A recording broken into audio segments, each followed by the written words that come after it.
दोस्तों नमस्कार। आप हमारे इस वीडियो में आए इसके लिए आपको बहुत बहुत धन्यवाद। आज हम जिस पुस्तक की समरी आपको बताने जा रहे हैं वह एक कहानीकार, पॉडकास्टर और पूर्व सन्यासी जय सेट्टी की अंग्रेजी में लिखी गई किताब थिंक लाइक ए मंक है, जो बेस्ट सेलर बन गई है। इसका हिंदी शीर्षक है सन्यासी की तरह सोचे। जय सेट्टी का सपना शाश्वत ज्ञान को सर्वसुलभ, प्रासंगिक और व्यवहारिक ढंग से लोगों के बीच साझा करने का है। इस प्रेरक किताब में सेट्टी वैदिक परंपरा में सन्यासी के रूप में अर्जित ज्ञान का लाभ लेकर हमें सिखाते हैं कि हम अपनी क्षमता और शक्ति की राह में आने वाले अवरोधों को कैसे हटा सकते हैं। प्राचीन बुद्धिमत्ता और आश्रम के समृद्ध अनुभवों को मिश्रित करने वाली यह किताब इस बात को उजागर करती है कि हम नकारात्मक विचारों व आदतों से कैसे उबर सकते हैं और उस शांति तथा उद्देश्य तक कैसे पहुंच सकते हैं जो हम सभी के भीतर मौजूद है। यह किताब चिंतन के लिए मस्तिष्क के द्वार को खोलने, लोगों के भीतर उत्साह का संचार करने, उन्हें सफलता को फिर से परिभाषित करने और अपने गहन उद्देश्य से जुड़ने के लिए प्रेरित करती है। दोस्तों, अगर आप अपना जीवन शांतिपूर्वक जीना चाहते हैं, निगेटिव विचारों और आदतों से छुटकारा पाना चाहते हैं, अगर आप अपने आप को समझ नहीं आ पा रहे हैं, तो यह वीडियो पर आप लास्ट तक बने रहें। आप अपने जीवन के उद्देश्य को जानना चाहते हैं, अगर आपके जीवन में परेशानियां आ रही हैं, जीवन को सुखी और मीनिंगफुल बनाना चाहते हैं, अर्थात अपने जीवन की परेशानियों का समाधान चाहते हैं, तो थिंक लाइक ए मॉन्क नामक इस किताब की महत्वपूर्ण बातों को आपके लिए ही समरी के रूप में स्टेप्स, पॉइंट और मेथड के द्वारा समझाया गया है।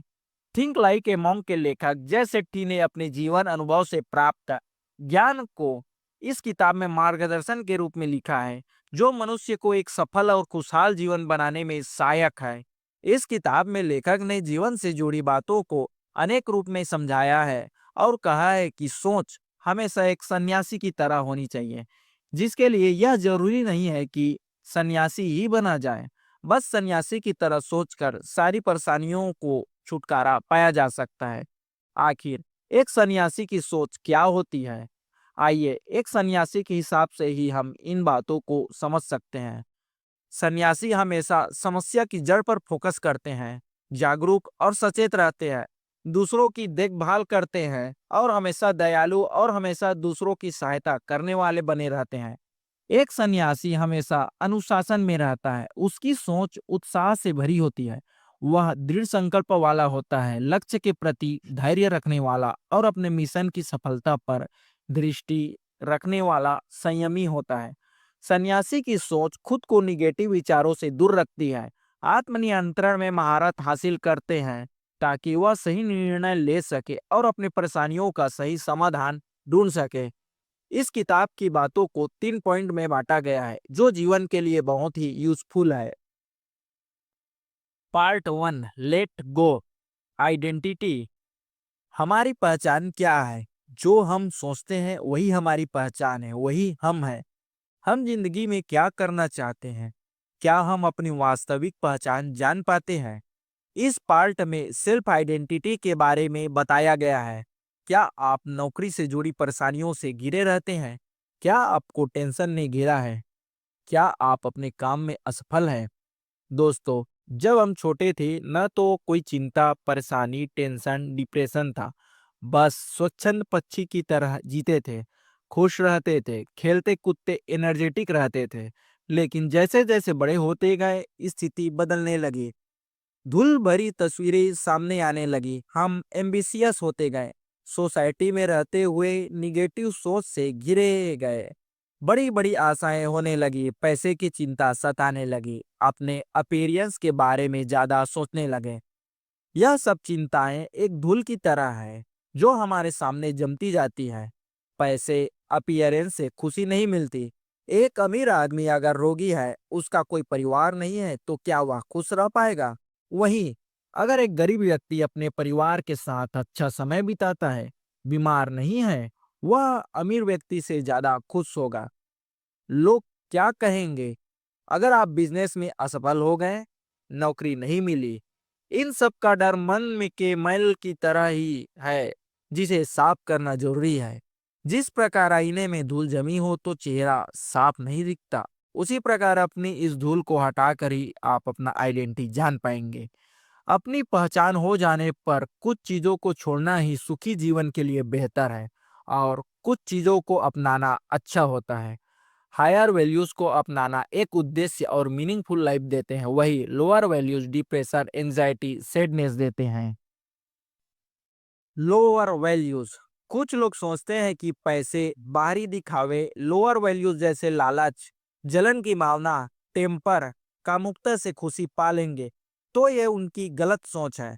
लोग कितने घोटाले करते हैं, ज्यादा से ज्यादा पैसा बनाने की कोशिश करते हैं, लेकिन असलियत सामने आने पर बदनामी का सामना उन्हें करना पड़ता है और पैसे भी डूब जाते हैं। इसलिए लालच से हमेशा आप दूर रहें। दूसरों की तरक्की या किसी बात से जले नहीं, वरना बीपी हाई, टेंशन, डिप्रेशन जैसे बीमारियों से घिर जाएंगे। दूसरों की तरक्की या किसी अच्छी बात से हमेशा आप प्रेरणा लें। क्रोध हर परेशानी की जड़ है। लड़ झगड़ कर जीवन परेशान ही रहता है। भाई भाई एक दूसरे के दुश्मन बन जाते हैं। क्रोध से रिश्ते टूट जाते हैं। लड़ाई झगड़े कभी किसी को खुशी नहीं देते। काम की भावना से लोगों को खुद से दूर रखना चाहिए, जिसकी वजह से नौकरी हो या बाहरी दुनिया, सेक्सुअल हैरेसमेंट के कितने केसेस आते हैं। यह चीजें इंसान का जीवन खराब कर देती हैं। अतः इसके बजाय व्यक्ति को अपना मन अध्यात्म में लगाना चाहिए। एक सन्यासी की सोच मन को शांत करना सिखाती है। लोअर वैल्यूज को छोड़ हायर वैल्यूज जैसे संतुष्टि, दयालुता को अपनाना सिखाती है। इसलिए जीवन में हायर वैल्यूज अपनाए सन्यासी डर पर विजय प्राप्त कर लेते हैं। इस संदर्भ में लेखक लिखते हैं कि डर को जीवन पर हावी नहीं होने दें। फियर, लेखक लिखते हैं कि इंसान के मन में डर रहता है कि नौकरी चली जाएगी, बिजनेस डूब जाएगा, रिश्तों में दरार पड़ जाएगी, एग्जाम में फेल हो जाएंगे। इन सब का कारण है अटैचमेंट। ये नहीं रहेगा तो आपका डर भी नहीं रहेगा। हर चीज से डिटैचमेंट इंसान को निडर बनाते हैं। फिर ना पैसे की चिंता, ना जॉब की परेशानी, ना एग्जाम का डर, ना रिलेशनशिप में असफलता का डर। एक सन्यासी की सोच मन को शांत, संतुष्ट रखती है, जिससे वे निरोगी रहते हैं और लंबी आयु जीते हैं। इसलिए अपने मन से डर को निकाल दें। जो भी होगा अच्छा ही होगा। मोह को छोड़ दे और सिर्फ अपना कर्म करे। निगेटिव विचारों को छोड़ दे। जहां देखो हर तरफ टीवी, सोशल मीडिया, फिल्में छाई हुई हैं और निगेटिव विचार भी लोगों को बढ़ते जा रहे हैं। लोगों को गुस्सा जल्दी आता है। रूड बिहेव करना, जोर से बोलना आम हो गया है। यह भी निगेटिव है। इससे आप हमेशा दूर रहें। अपने आसपास के माहौल को खुशनुमा बनाएं। जो आपके आसपास होगा असर आप पर जरूर करेगा। जो जैसा करेगा वह वैसा भरेगा। लेट गो का मूल रूप यही है कि निगेटिविटी को हमेशा अपने से दूर रखें। स्वयं की आलोचना या दूसरों की आलोचना करना छोड़ दें। निगेटिविटी को दूर करने के लिए लेखक ने 3 स्टेप्स को महत्वपूर्ण बताया है। दृश्य, हमारे जीवन में सेंस आर्गन बहुत प्रभाव डालते हैं। हम क्या सोचते हैं, क्या देखते हैं, क्या महसूस करते हैं। जैसे सुबह उठते ही टीवी, फेसबुक, व्हाट्सएप देखना एक प्रकार की निगेटिविटी है। इसके बजाय सुबह फूलों को देखें, उगते सूरज को निहारे, ईश्वर का नाम लें, अपने परिवार की प्यारी तस्वीरें, भगवान की फोटो को देखें और ऐसा करके आप पॉजिटिव महसूस करेंगे। दूसरा, सुगंध। जीवन में सुगंध का भी महत्वपूर्ण रोल है। अच्छी खुशबू दिन तरोताजा कर देती है। जैसे खुशबूदार फूलों की महक। अपना गार्डन बनाएं, घर का माहौल खुशबूदार रखें। बुरी स्मेल बीमार कर देती है, मन खराब महसूस कराता है। तीसरा, साउंड। साउंड का असर भी लोगों के जीवन को खुशहाल कर देता है। बच्चों की किलकारी हो या अपना मनपसंद संगीत मन प्रफुल्लित कर देते हैं। अच्छे संगीत को रोजमर्रा की जिंदगी में शामिल करें। माइंड को पीसफुल बनाने के लिए म्यूजिक बहुत अच्छी थेरेपी है। निगेटिव विचारों को हटाने के लिए इस बुक में लेखक ने कुछ तरीके बताए हैं, जैसे पहचान करे, रोके और बदल दे। हमारा दिमाग कुछ न कुछ हमेशा सोचते रहता है। अगर बार बार दिमाग को एक ही विचार आए ज्यादा सोचने की आदत हो तो इन 3 स्टेप्स को अपनाना चाहिए। पहला, पहचाने, नेगेटिविटी को फाइंड करें, दिमाग में कौन से नेगेटिव विचार आ रहे हैं उनकी पहचान करें। दूसरा, रोके, निगेटिव विचार की पहचान कर जड़ से खत्म करने की कोशिश करें और उस निगेटिव विचार को ज्यादा बार मत सोचें, समस्या का समाधान करें। तीसरा, बदल दे, निगेटिव विचार को पॉजिटिव विचार में बदल दे। अतः निगेटिव विचार को बदलने के लिए अच्छी पॉजिटिव सेल्फ हेल्प बुक पढ़े और पॉजिटिव फील करें। आत्म आलोचना की भावना को दूर करें, खुद के प्रति आलोचक बने विचारों को दूर करें। खुद को क्रिटिसाइज करने पर हम लोग निराश, दुखी व टेंशन और डिप्रेशन से घिर जाते हैं। इन सब से छुटकारा पाने के लिए self realisation, forgiveness, self compassion, जो हम चाहते हैं जरूरी नहीं हमें सब चीज मिले।